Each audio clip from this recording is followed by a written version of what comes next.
Hi friends, இங்கே பாருங்கள் நம்ம காய வச்ச வடகம் நம்ம பிடிச்சது நல்லா இன்றைக்கூட 7 நாள் ஆகிடுச்சி.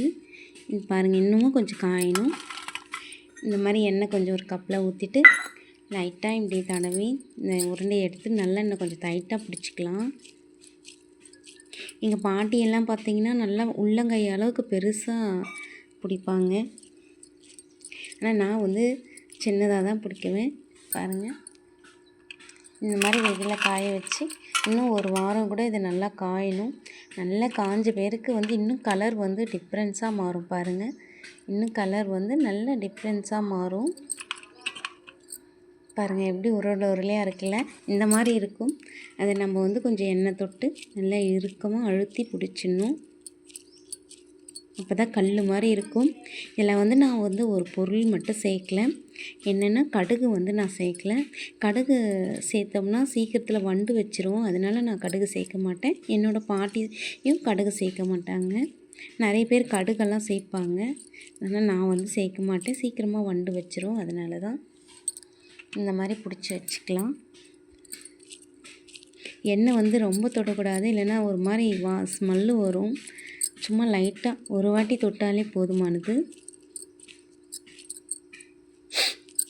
பார்த்திங்களா, இப்படி தான் பிடிச்சி வைக்கணும். இது வந்து நம்ம பிடிக்கிறப்போ கொஞ்சம் ஒரு மாதிரியாக தான் இருக்கும். நம்ம எண்ணெய் தொட்டு நல்லா இப்படி ரவுண்ட் மாதிரி பண்ணிட்டோம்னா அழகாக இருக்கும். பார்க்க கல் மாதிரி இருக்கும். காய அதை நம்ம உடச்சி எடுத்து வச்சுக்க வேண்டியதுதான். இது வந்து பெருசு பெருசாக பிடிச்சா நம்ம டப்பாவில் ஸ்டோர் பண்ணும்போது ஒரு 5 போட்ட உடனே ரொம்பின மாதிரி ஆகிடும். அதனால தான் இப்படி குட்டி குட்டியாக பிடிச்சி வச்சுப்பேன். இதில் வந்து நம்ம நசுக்கிட்டு இதை உடச்சி நம்ம இதுவே 3-4 நாள் சாம்பாருக்கு தாளிக்கலாம். அந்த மாதிரி போதுமானது. நல்லா இப்படி அழுத்தி நம்ம பிடிச்சோம்னா சூப்பராக இருக்கும். பாருங்கள், இவ்வளோ அழகாக ரவுண்டாகிடுச்சு பார்த்திங்களா. இதை இன்னும் நல்லா வெயிலில் காய வைக்கலாம். நான் இப்படி தான் வடகம் பிடிச்சி வைப்பேன்.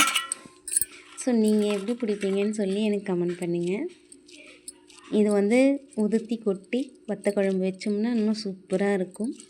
இது வந்து நான் ஒரு வாட்டி இப்படி பிடிச்சி வச்சுருவேன்.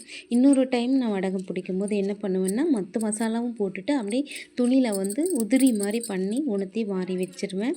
அப்படியே தூளாகவே இருக்கும். உதிரி வடகம்னு சொல்லுவாங்க. அந்த மாதிரி கூட பண்ணி வச்சுருவேன் நான். பாருங்கள், ரவுண்டு அழகாக ஆகிடுச்சு பார்த்திங்களா. அவ்வளவுதான். இது ஒரு வருஷம் வரைக்கும் நம்மளுக்கு இருக்கும். சாம்பார் செம்ம வாசனையாக இருக்கும்.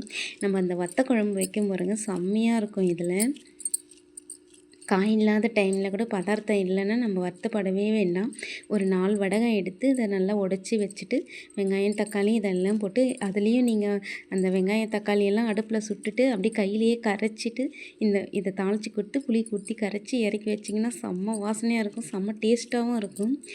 அதிலே ஒரு சும்மா கொஞ்சம் குழம்பு ஊற்றினாலே சாப்பிட்டுடலாம். அவ்வளோ சூப்பராக இருக்கும். இது கூட அப்படியே சுண்டைக்காய் போட்டு நம்ம வச்சோம்னா இன்னும் வேறு லெவலில் இருக்கும். பாருங்கள், எவ்வளோ அழகாக ஆகிடுச்சு பார்த்திங்களா. ஸோ நீங்கள் எப்படி வடகம் பிடிப்பீங்கன்னு சொல்லி எனக்கு கமெண்ட் பண்ணுங்கள். ஓகே, பாய்.